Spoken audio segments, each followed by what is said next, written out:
Hi friends, అందరికీ నమస్కారం. Friends, TDP నేత బుద్దా వెంకన్న మాజీ సీఎం వైఎస్ జగన్పై సంచలన వ్యాఖ్యలైతే చేశారు. అవినీతి కేసులు ఉన్న జగన్కు బెయిల్ రద్దు చేయాలంటూ డిమాండ్ చేశారు.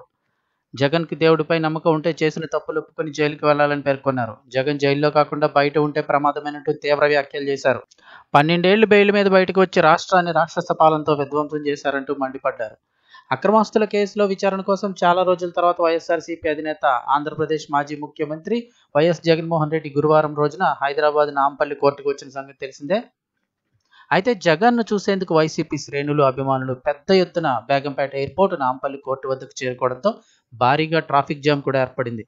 వాటికి సంబంధించిన ఫోటోలు, వీడియోలు సోషల్ మీడియాలో పెద్ద ఎత్తున వైరల్ అయ్యాయి. ఈ క్రమంలోనే తెలుగుదేశం పార్టీ నేతలు వైఎస్ జగన్, వైసీపీ శ్రేణుల తీరుపై తీవ్రంగా మండిపడుతున్నారు. గత కొన్నేళ్లుగా వైఎస్ జగన్ రకరకాల కారణాలతో కోర్టుకు రాకుండా తప్పించుకుంటున్నారని టీడీపీ నేత, మాజీ ఎమ్మెల్సీ బుద్దా వెంకన్న తీవ్ర స్థాయిలో విరుచుకుపడ్డారు. కోర్టుకు వెళుతూ పెళ్లిపీటలు ఎక్కే వాళ్ళలాగా బిల్డప్ ఇస్తూ వైఎస్ జగన్ కోర్టు బోన్లోకి వెళ్లారంటూ బుద్దా వెంకన్న సంచలన వ్యాఖ్యలు చేశారు. 12 ఏళ్లుగా బెయిల్ మీద బయట ఉన్న వైఎస్ జగన్ రాక్షస పాలనతో ఆంధ్రప్రదేశ్ను విధ్వంసం చేశారంటూ విమర్శించారు. పేదలకు సేవ చేసే నాయకులు బీహార్ ముఖ్యమంత్రి ప్రమాణ స్వీకార కార్యక్రమానికి వెళ్లారని, వైఎస్ జగన్ తప్పులు చేశారు కాబట్టి కోర్టులో ఉన్నారని, ఇదే దేవుడి స్క్రిప్ట్ అంటూ పేర్కొన్నారు. 2020లో సీఎంగా నాంపల్లి కోర్టుకు హాజరయ్యారని, ఇప్పుడు పులివెందుల ఎమ్మెల్యేగా హాజరు కావడం నిజమైన స్క్రిప్ట్ అంటూ తీవ్ర వ్యాఖ్యలు చేశారు.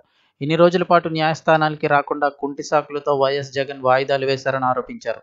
ప్రజల కోసం వచ్చినట్లు రూట్ మ్యాప్లు ఇచ్చి మరీ కోర్టుకు వెళ్లడం ఏంటని ప్రశ్నించారు. కోర్టుకు ఏ సమయంలో వస్తాననేది కూడా జగనే చెప్పడం చాలా విడ్డూరంగా ఉందంటూ దుయ్యబట్టారు. వైఎస్ జగన్ న్యాయ వ్యవస్థను కూడా అపహాస్యం చేస్తున్నారంటూ విమర్శలు గుప్పించారు. జగన్ లాగా చంద్రబాబు ఎప్పుడు అవినీతి కేసులపై జైలుకు వెళ్లలేదంటూ ఎద్దేవా చేశారు. చంద్రబాబును అరెస్ట్ చేస్తే 110 దేశాల్లో ఆయన కోసం ఆందోళన చేశారని, అది బాబు ట్రాక్ రికార్డ్ అంటూ చెప్పుకొచ్చారు. వైఎస్ జగన్ ముఖ్యమంత్రిగా ఉన్నా, ప్రతిపక్షంలో ఉన్నా, ఎమ్మెల్యేగా ఉన్నా రాష్ట్ర ప్రజలను భయానికి గురి చేస్తున్నారంటూ మండిపడ్డారు. జగన్ లాంటి వ్యక్తులు బెయిల్ మీద ఉండడం చాలా ప్రమాదకరమని పేర్కొన్నారు. తన మాటను సుమోటోగా తీసుకుని వైఎస్ జగన్కు బెయిల్ వెంటనే రద్దు చేయాలని డిమాండ్ చేశారు. దేవుడిపై నమ్మకం ఉంటే చేసిన తప్పులు ఒప్పుకొని జగన్ జైలుకు వెళ్లాలని తెలిపారు. కోర్టుల వద్ద కేరింతలు కొట్టే సంస్కృతిని ఎక్కడా చూడలేదంటూ విమర్శించారు. న్యాయ వ్యవస్థను కూడా భయభ్రాంతులకు గురి చేసే కుట్రని ఆగ్రహం వ్యక్తం చేశారు. ఏపీలో జగన్ కులమతాల మధ్య చిచ్చు పెట్టి విద్వేషాలు రెచ్చగొట్టాలని చూస్తున్నారని మండిపడ్డారు.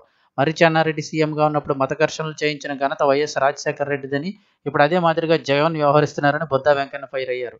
దీనిపై మరి వైసీపీ నేతలు ఏ విధంగా స్పందిస్తారనేది అయితే చూడాల్సి ఉంది.